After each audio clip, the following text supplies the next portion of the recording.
driving along, you may see in a lot of neighborhoods around the Boston area, a bunch of houses on the street that kind of fit in, they're similar, and then all of a sudden, bam, there's a McMansion. The thing kind of sticks out. Yeah, you definitely notice it. And it's actually the result of tearing down and replacing those smaller homes, as we all know.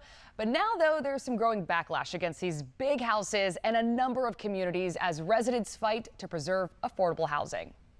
Out of around 8,500 or 9,000 of the lots which should have medium or smaller houses, probably around 1,000 have been converted to much larger houses via this teardown phenomenon. Joe Matthews is a Needham Town Meeting member. It's continuing at a rate anywhere 70 to 100 houses per year. He doesn't like the impact this trend is having on his hometown. What you've seen with this teardown in the explosion in property values, it's really shifted decidedly out of having any middle class presence. Needham isn't the only area where developers think bigger is better. This lot right here in West Roxbury used to have a small ranch on it. And here in Brookline, this new construction behind me is replacing what was once a more modest cape. In the 1960s, the average home size is about 1,500 square feet.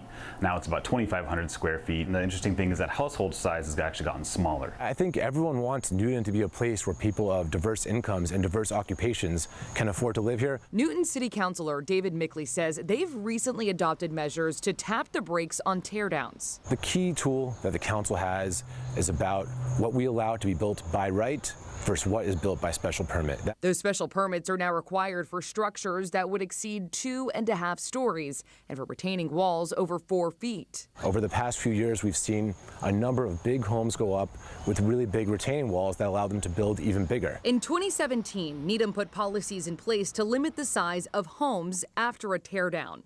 Matthews is pushing to toughen them up. What is happening? That's a split level house that someone was living in a month ago, and now you're destroying it just to make money, where the state is suffering because of a lack of housing. Right, we're losing people in North Carolina, Virginia, Florida. A healthier mix of housing is extremely important, right? Mike Chavez is an architect based in Dorchester. He says sometimes replacement ends up making sense. There's a lot of homes that were built very poorly a long time ago, and so there's this balance of trying to find what can I do can I save a house and reuse it for what it was, or should I just knock it down and put something else that's maybe a little bit more dense?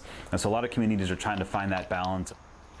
Well, affordable housing advocates aren't just concerned about inflating the prices with all these bigger homes out there. They also say all the labor and the material that are put towards building the big homes means fewer resources are spent creating more modestly priced houses out there.